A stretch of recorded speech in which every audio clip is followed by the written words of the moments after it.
আসসালামু আলাইকুম। বীরগঞ্জ সরকারি উচ্চ বিদ্যালয় নিয়মিত অনলাইন ক্লাসে তোমাদের স্বাগতম। আশা করি প্রিয় শিক্ষার্থীরা তোমরা ভালো আছো, আমি ভালো আছি। গত ক্লাসে তোমাদের ব্যঞ্জন সন্ধি নিয়ে কথা বলেছিলাম, সন্ধির প্রাথমিক ধারণা সম্পর্কে সম্যক ধারণা দেওয়ার চেষ্টা করেছি। আজকে তোমাদের সন্ধি, তোমাদের বইয়ে মূলত ব্যঞ্জন সন্ধি নিয়েই ব্যাপক আলোচনা আছে, স্বরসন্ধি নিয়ে কোনো আলোচনা নাই। তো স্বরসন্ধি নিয়ে আমি একটি সূত্র তোমাদেরকে আজকে বলবো।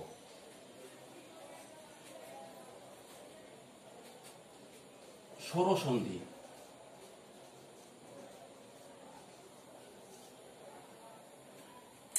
আমরা জানি যে স্বরধ্বনির সাথে স্বরধ্বনির মিলনের ফলে যে ধ্বনি সৃষ্টি হয় বা যে সন্ধি হয় তাকে স্বরসন্ধি বলা হয়। স্বরসন্ধির ক্ষেত্রে উভয় দিকে পাশাপাশি যে ধ্বনিগুলো থাকে উভয় ক্ষেত্রেই স্বরধ্বনি হতে হবে। যেমন একটি সূত্র তোমাদের বলি, তোমাদের বইয়ে শুধু একটি সূত্রই বলে দেওয়া আছে, এটা নিয়ে কথা বলবো। যেমন নব যোগ অন্য, এখানে আমরা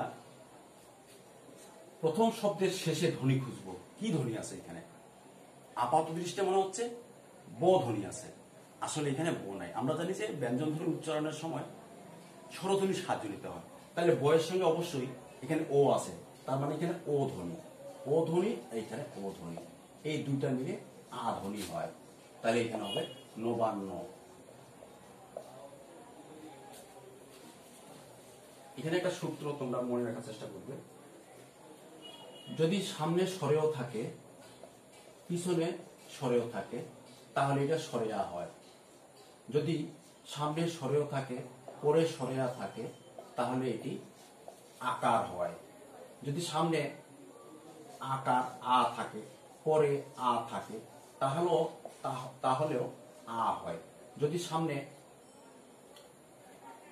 আকার থাকে পরে যদি ও থাকে তাহলে আকার। এখানে একটা উদাহরণ দেওয়া হতে পারে, নব যোগ অন্য, এটা সাধন করলে স্বরেও আছে, সামনে পিছনে স্বরেও আছে।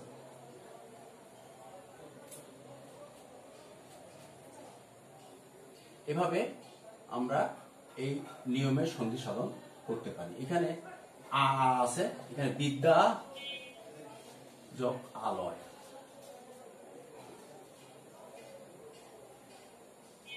বিদ্যা যোগ আলয়, এখানে আকার আছে, এখানে আকার আছে। তো ঠিক আছে, এরপরে আমরা ব্যঞ্জন ধ্বনি নিয়ে বিস্তারিত বাকি সূত্রগুলো আলোচনা করি। ব্যঞ্জন ধ্বনির কয়েকটি সূত্র মনে করো। স্বরধ্বনির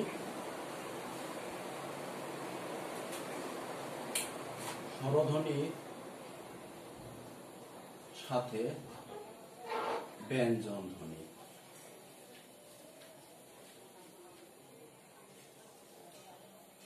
আমরা জানি স্বরধ্বনির সাথে ব্যঞ্জন ধ্বনির মিলনে যে সন্ধি হয় সেটাও ব্যঞ্জন সন্ধি।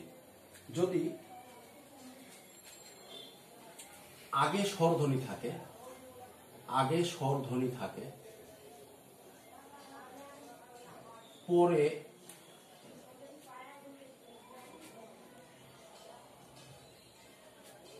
ছ থাকে তাহলে চো ধ্বনি আগমন ঘটে।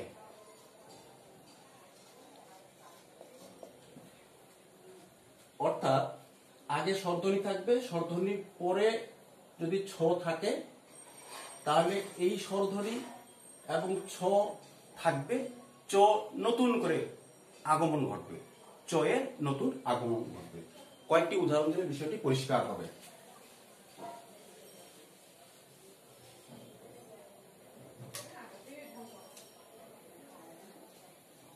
কথা যোগ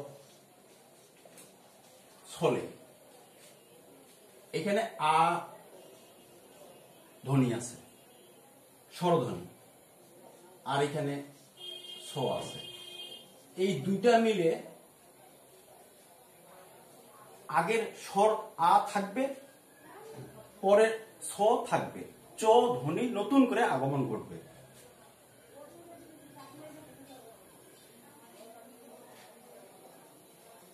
কথা ছলে, এখানে চ নতুন একটি ধ্বনি আগমন ঘটেছে। এভাবে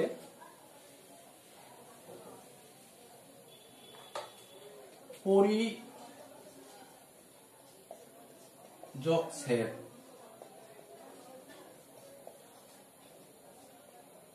চ ধ্বনি নতুন করে আসলো। পরিচ্ছেদ তরু যোগ ছায়া, তরু ছায়া। মুখ যোগ ছবি, এখানে চ ধ্বনিটি নতুন করে আসলো। বাকি সব ঠিক আছে। এখানে খয়ের সঙ্গে ও আছে, আর এই শব্দের আগে ছ আছে। খ ও ধ্বনি থাকবে, ছ ধ্বনিও থাকবে, নতুন করে চ এর এখানে আগমন ঘটবে, সবকিছু ঠিক থাকবে।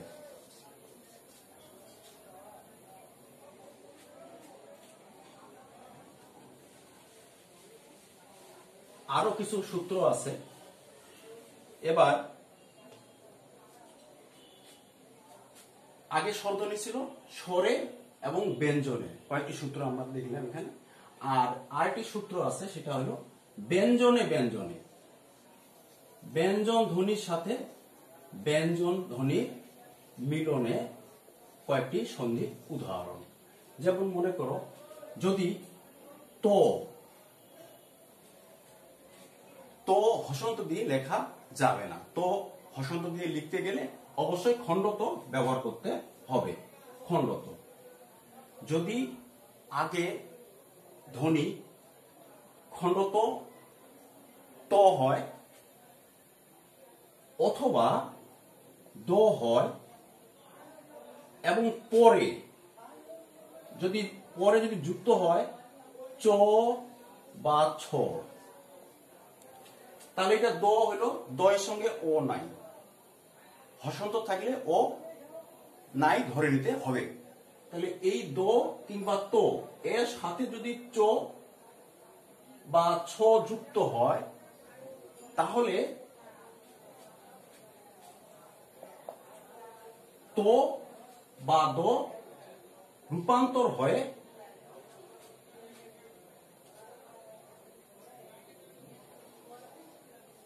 চ ধ্বনি,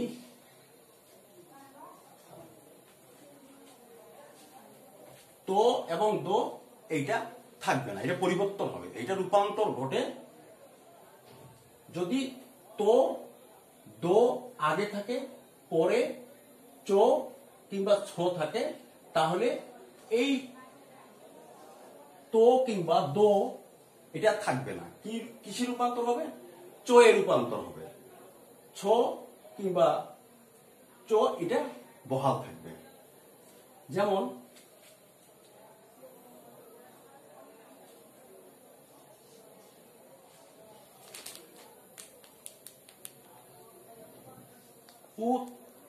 উচ্চারণ, তাহলে এটা খণ্ডত মানে ত এর নিচে হসন্ত, এই তোটা রূপান্তরিত হয়ে চ এর রূপ লাভ করবে, আর বাকি সব ঠিক থাকবে। তাহলে এই খণ্ডতটা আমরা দিব না, কি করতে হবে? এই খণ্ডত এর স্থলে চ দিতে হবে, চ নিয়ে আসলাম, আর বাকি এই যে চারণটি আছে, এই চারণটি হুবহু ওইভাবেই থাকবে।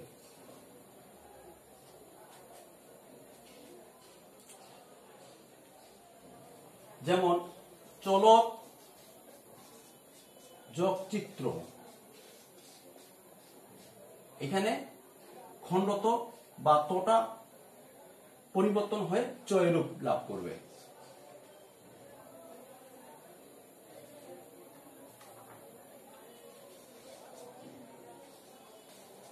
এই খণ্ড তো থাকবে না, এটা কিসে রূপান্তর হবে? চয়ে রূপান্তর হবে, চয়ে রূপান্তর হবে। আর এই চ থাকবে ঠিক। চলচ্চিত্র,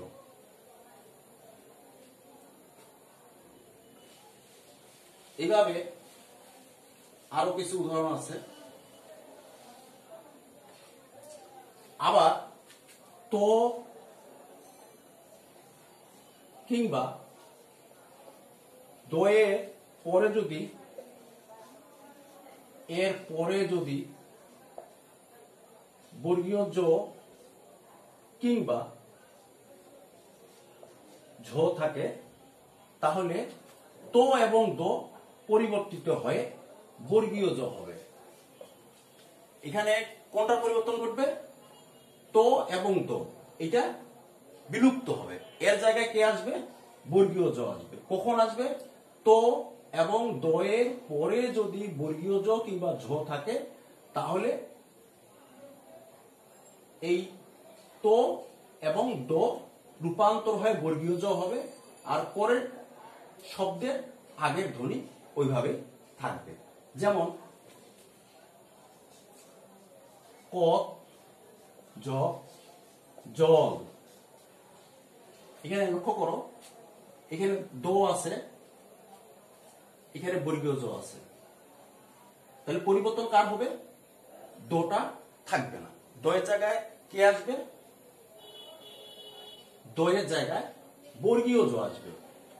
তাহলে এটা হবে ক, বর্গীয় জ আসলো কার জায়গায়? এই দয়ের জায়গায়। আর এই বর্গীয় জ বাকিটা সবই ঠিক থাকবে। কত জল। তৎ যোগ জাতীয়, এখানে তো রূপান্তর হয়ে বর্গীয় জ হবে, তো দ রূপান্তর হয়ে বর্গীয় জ হবে, বাকি সব ঠিক থাকবে। তৎজাতীয়। তারপরে যাবত, আমরা কখনোই ত এর নিচে হসন্ত দিয়ে লিখবো না, এটা খণ্ডত দিয়ে লিখবো। যাবত যোগ জীবন, যাবজ্জীবন। এরকম আরো কয়েকটি উদাহরণ দেওয়া যেতে পারে।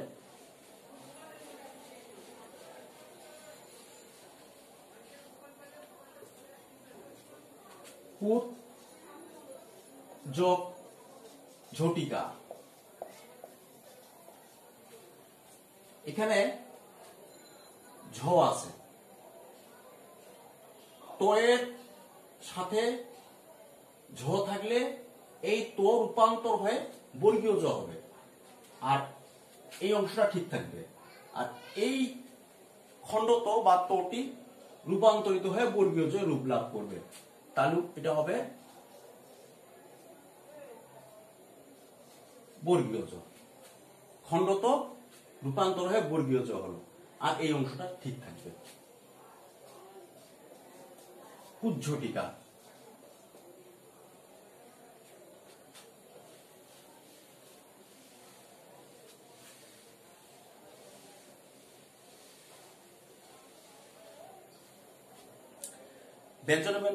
ব্যঞ্জনে ব্যঞ্জনে আর কয়েকটি সন্ধির উদাহরণ এভাবে দেওয়া যেতে পারে। যদি ম হসন্ত, ম ধ্বনি আগে থাকে, এর সাথে যদি পরের শব্দের আগের ধ্বনি চ থেকে ম পর্যন্ত, আমরা জানি এগুলো হলো বর্গীয় ধ্বনি, ক থেকে ম পর্যন্ত, কিন্তু এখন আমরা যেটা করব সেটা হলো চ থেকে ম পর্যন্ত। চ থেকে ম পর্যন্ত কয়টি আছে? চ থেকে ম পর্যন্ত মোট কয়টি বর্ণ হবে? 20টি বর্ণ হবে। যদি এরকম ঘটে, ম আগে চ থেকে ম পর্যন্ত এই 20টি বর্ণ যদি থাকে, তাহলে ম ধ্বনি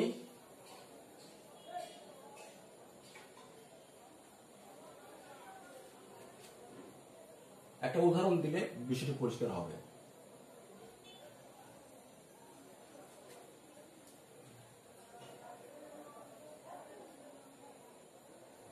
যেমন সম যোগ চয়,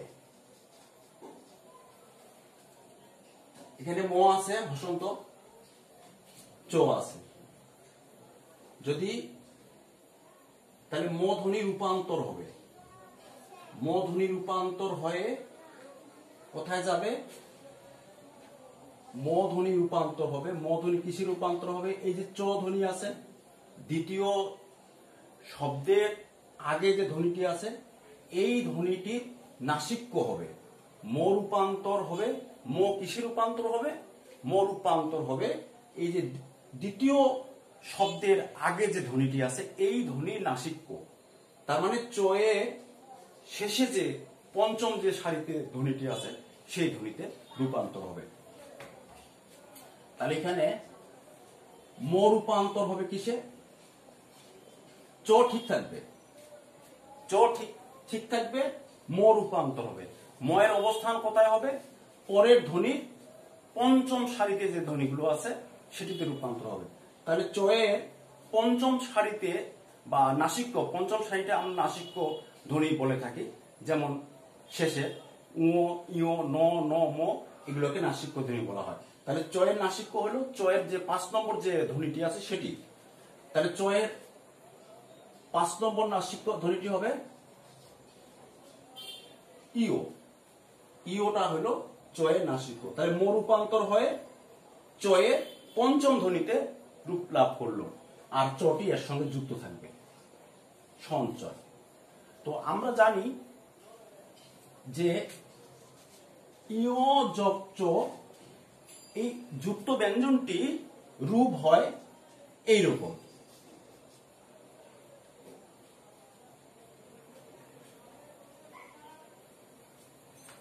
তাহলে এটাকে আমরা এইভাবে লিখতে পারি, সঞ্চয়। এভাবে আরো কয়েকটি উদাহরণ দেওয়া যেতে পারে। অবশ্যই চ থেকে ম পর্যন্ত এই 20টি ধ্বনির মধ্যে হতে হবে। উদাহরণ দেওয়া, যেমন সম যোগ তা, এখানে ম ত, তটি চ থেকে ম এর মধ্যেই পড়ে। তাহলে ত এর পঞ্চম ধ্বনিটি, ত এর নাসিক্য ত, থ, দ, ধ, দন্ত ন। তাহলে এখানে ম রূপান্তরিত হবে দন্ত নয়। তাহলে হবে নয় রূপান্তর হয়ে গেল, মোটা নয় রূপান্তর হলো। ন কোথায় পেলাম আমরা? ন পেলাম আমরা তয়ের পঞ্চম সারিতে, বা তয়ের যে নাসিক্য ধ্বনিটি আছে সেটি হলো দন্ত ন। তাহলে এই ম রূপান্তর হয়ে গেল দন্ত নয়, আর এটা শেষে যুক্ত করে দিতে হবে। যেমন সন্ধি, সম যোগ ধি। এখন ধ, ধয়ে নাসিক্য ধ্বনি বা পঞ্চম সারিতে কি আছে? ত, থ, দ, ধ, দন্ত ন। এখানে দন্ত ন, তাহলে এখানে হবে দন্ত ন। আর ধ আছে এখানে, ধটাকে আমরা যুক্ত ব্যঞ্জন একবারে করে দেখাতে পারি। যুক্ত ব্যঞ্জন রূপটা হলো এটা, সন্ধি। এরপরে কিম যোগ তু, তয়ের এখানে প্রথমে ম ধ্বনি আছে, পরে তো আছে। এই তোটা রূপ লাভ করবে পঞ্চম ধ্বনি, তয়ের যে পঞ্চম ধ্বনিটি আছে ত, থ, দ, ধ, দন্ত ন। তাহলে হবে তোটা রূপান্তর হবে নয়, ন, নয় রূপান্তর হবে, আর তুটা এখানে বসবে। কিন্তু যদি এরকম না হয়, যেমন বলছিলাম যে আগে ম পরে চ থেকে ম পর্যন্ত, যদি এই 20টি বর্ণ না হয়, বাকিগুলো হয়, বাকিগুলো, তাহলে কি হবে? তাহলে ম সূত্র, ম এর সাথে যদি যোগ করি, আমরা কি যোগ করব? তাহলে বাকি থাকলো কি ক বর্গ, ক থেকে উ পর্যন্ত, তাহলে ক বর্গ, ক বর্গটা বাকি থাকলো। যদি ময়ের সাথে ক বর্গ যুক্ত হয়, ক বর্গ মানে আমরা জানি ক বর্গের মধ্যে 5টি ধ্বনি আছে, এইটা থাকে। অথবা আমরা অন্তস্থ ধ্বনি বলি। অন্তস্থ ধ্বনি তোমরা ক্লাস 5-এ পড়ে এসছো, ক্লাস 6-এ পড়ে এসছো। অন্তস্থ ধ্বনি যে বর্গীয় ধ্বনি পরে যেগুলো আছে এগুলো মোটামুটি অন্তস্থ ধ্বনি। অন্তস্থ জ র ল ব, অন্তস্থ জ র ল ব, এগুলো হলো অন্তস্থ ধ্বনি। আর আরেকটি জিনিস মনে রাখতে হবে যে ময়ের সাথে ক বর্গ থাকবে, ক ক গ ঘ ঙ, অন্তস্থ জ র ল ব। আরেকটা থাকবে, সেটা হলো এই যে দন্ত স, তালব্য স, হ যদি থাকে, ম থাকবে হসন্ত স, এর সঙ্গে যদি ক বর্গ থাকে, অন্তস্থ জ র ল ব কিংবা দন্ত স, তালব্য স, হ থাকে, তাহলে কি করতে হবে? তাহলে করতে হবে ম রূপান্তর হয়ে অনুস্বার হবে। তাহলে এর ফলাফল আমরা অনুস্বার হবে। এই অনুস্বার চিহ্নটাকে তোমরা ভালো করে চিনো। সূত্রটা হলো ম হসন্ত থাকবে, ম এর সঙ্গে যদি ক বর্গ থাকে অথবা অন্তস্থ জ র ল ব অথবা দন্তস্ব তালবস্য এবং হ থাকে, তাহলে ম জাস্ট পরিবর্তন হবে, রূপান্তর হয়ে অনুসারে রূপ লাভ করবে। এখানে কয়েকটি উদাহরণ দিলে তোমাদের বিষয়টি পরিষ্কার হবে। সূত্রটি তোমরা বইও পাবে। যেমন সম যোগ যত, এখানে ম এখানে জ আছে, আমাদের মনে রাখতে হবে যে ক থেকে উ পর্যন্ত এবং অন্তস্থ জ র ল ব আর দন্তস্ব তালব্য এবং হ যুক্ত থাকে, তাহলে ম জাস্ট রূপান্তর হয়ে অনুস্বার হবে। তাহলে এটা হবে সংযত। এরপরে যদি আমরা সম যোগ ছয়, এখানে তালবস্য আছে, তার মানে এটা ক থেকে ম পর্যন্ত নাই, তাহলে এটা হবে সংশয়। এইভাবে সম যোগ হত, সংহত ইত্যাদি বইয়ে আছে, তোমরা একটু প্র্যাকটিস করবে, ভালো বুঝতে পারবে। আরেকটি ব্যঞ্জনে আরেকটি সূত্র বলে তোমাদের ক্লাস শেষ করব। সেটা হলো যে এই যদি ম থাকে আগে, পরে যদি ক বর্গ থাকে,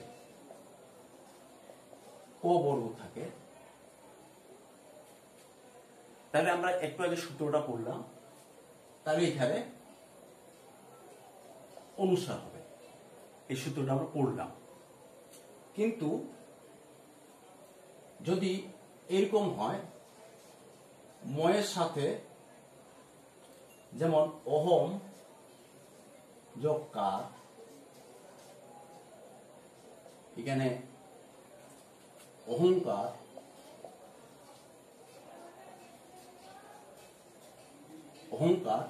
এবং ওই যে প্রথমে একটা সূত্র করেছিলাম, যদি ম রূপান্তর হবে কয়ের নাসিক্য, এই অহংকারের জায়গায়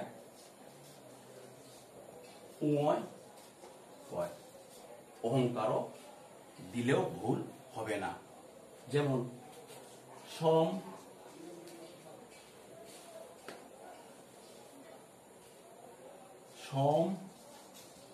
যোগ গীত, এখানে গয়ের নাসিক্য ধ্বনি ব্যবহার করলেও হবে, ম আছে, তাহলে ম রূপান্তর হয়ে গয়ের নাসিক্য হবে, তাহলে এটাকে আমরা